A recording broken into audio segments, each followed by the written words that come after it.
So are you ready to protect your heart and to avoid toxic relationships with narcissistic partners? In today's message, I'm going to talk about what you need to do in order to identify and avoid narcissistic personalities in your dating life. But before we get into it, I want to invite you to go ahead and subscribe to our channel and be sure to share this message with others who may want to hear it.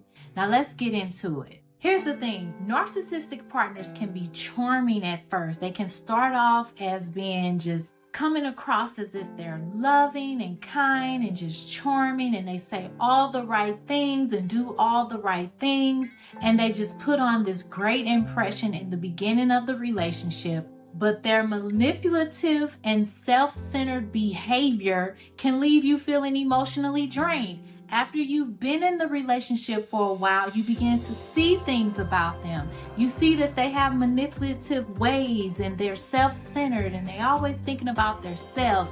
And you just find yourself feeling emotionally and physically drained.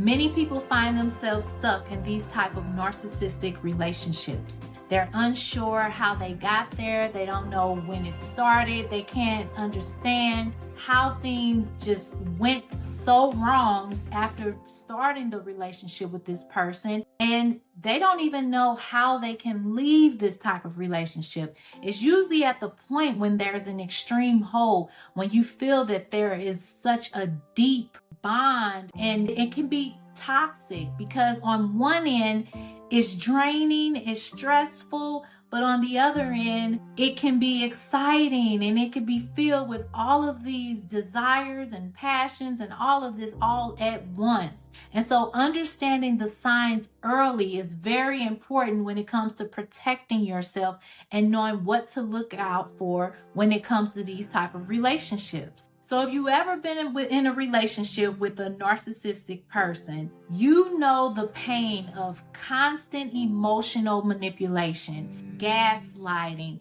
and feeling like your needs are never truly valued. And when I say gaslighting, I mean they're constantly telling you what you said and what you saw is not true. They want you to believe something that is not true. They're sticking to their own reality. When something wrong happens, oh no, that didn't happen. I didn't do that. That wasn't it. This is what really happened. They change the story. They're very manipulative. They want things to be seen their way. They want things to go their way because it's all about them and their world and them defining what they want people to believe about them. And they actually feel that they could do no wrong. They feel that everyone should be catering to them because these people are very self-centered. They're all about themselves. And so you might feel trapped. You might feel trapped or confused in this type of relationship. You may even question your own self-worth, question your own mindset and mental capacity. And you get to questioning, am I crazy? Am I thinking the wrong thing? Is this real? Because being in this kind of relationship is exhausting and it's very, very toxic. And here's the thing. The scars can last long after the relationship ends. This is why you have to do the work on you, because mentally, emotionally, and spiritually, it will weigh on you. It will drain you. It will impact you. It will be like a heavy burden on your life. But here's the good news. You can learn to recognize the traits. You can learn to recognize when a narcissist is being manipulative. You can learn this early on and you can avoid getting involved in these type of toxic relationships by having your boundaries, by stopping yourself from even going forward. So in today's episode, I'm going to share practical ways to identify narcissistic behavior and to provide tips on to help you avoiding to fall into their traps and to just feel stuck like there's no way out. Let's get into it. I'm going to share some actionable tips. Let's get into tip number 1. Look for excessive self focused. Narcissists are very focused on themselves. They are overly focused on themselves. If they constantly talk about their achievements, appearance, or their needs while dismissing yours, these are red flags. This is what you want to look out for. They are constantly self-centered, constantly focused on themselves. So whenever you meet a person and start a relationship, if that person is so into themselves, so focused on themselves, and they're not asking about you, wanting to know how you feel, wanting to hear what's going on with you, wanting to cater to you, this is a big warning sign to stay clear of that person. Here's the other thing you want to be aware of. Notice the lack of empathy this person has. If this person really doesn't show any when it comes to other people, they don't really empathize with other people. They don't really focus on when someone else is going through something. If your partner is very, very dismissive about your emotions, or they don't seem to care when you're getting upset or when they've upset you, it's just a sign of narcissism, when it's all about them and they can care less on how you feel and what's going on with you. True healthy partners will be empathic when it comes to your needs. They will empathize with you. They will have compassion for you.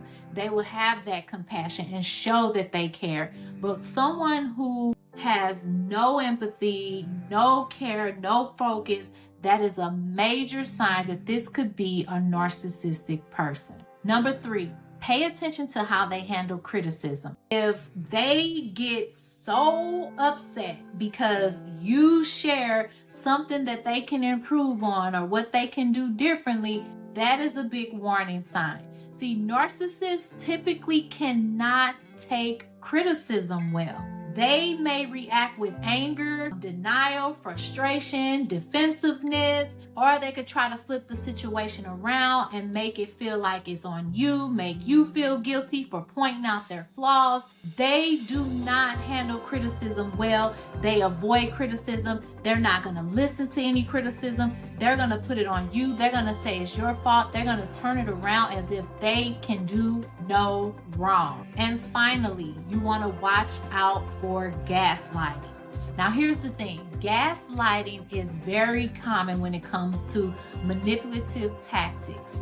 This is what narcissists use when they're trying to get their way, when they're trying to control a situation. They may make you doubt your own reality and tell you what you're saying to them is not true and that did not happen. Everything that you said you saw, heard, they're going to deny it. They're going to say it didn't happen. They didn't do it. The things that you said, they're going to create confusion and self-doubt. They're going to make you second guess yourself as if what you're saying, what you saw, what you heard, your reality is not true. And they will continue to do this over and over and over again. So if you're in one of these relationships, let me tell you, you need to do whatever it takes to get out immediately. And I want to help you. Listen, I am offering a free masterclass right now. You can sign up and watch the replay of this masterclass. Click the link in the description of this episode to get the advice and the wisdom on how you can begin to heal and attract real healthy love that you really desire and you deserve. Because these narcissistic partners and relationships, they are very toxic. And it's time for you to heal. It's time for you to move forward and out of this type of relationship. Listen, narcissistic relationships can cause emotional and psychological damage, but you don't have to stay there.